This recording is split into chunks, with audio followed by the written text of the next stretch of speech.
नमस्कार मित्रांनो, आज आपण बनवणार आहोत एक झटपट आणि चविष्ट रेसिपी लुंजी। ही रेसिपी गोडसर, तिखट आणि थोडीशी आंबट अशी भन्नाट चव देणारी आहे आणि भाकरीसोबत तर लुंजी अफलातून बनवण्यासाठी लागते। येथे मी चला तर मग सुरू करूया। स्वच्छ धुवून घेतली व तिचे काप करून घेतले आहेत। यासाठी इथे मी घेतली आहे मोहरी, जिरे, कोथिंबीर, कढीपत्ता, 1 वाटी गूळ, 1 चमचा मेथी, 1 चमचा हिंग, 1 चमचा हळद, 1.5 चमचा मीठ, 3 चमचे लाल तिखट आणि 2 चमचे धनापूड। येथे गरम कढईमध्ये मी 2 चमचे तेल घेतलेले आहे।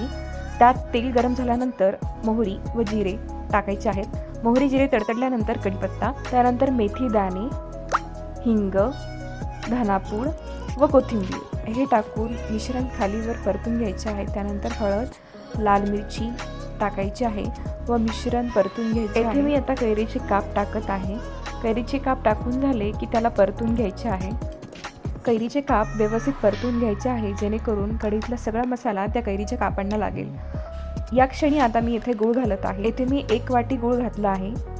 गूळ व्यवस्थित परतल्यानंतर 1 वाटी पाणी व 1.5 चमचा मीठ घालून मिश्रण परत एकदा व्यवस्थित परतून घ्यायचे आहे। लक्षात असू द्या, या क्षणी आता गुळाचा पाक होणार आहे। तो गुळाचा पाक करपू नये म्हणून गॅसची स्पीड कमी ठेवायची आहे। हे मिश्रण साधारणतः 5 ते 7 मिनिट शिजवून घ्यायचे आहे।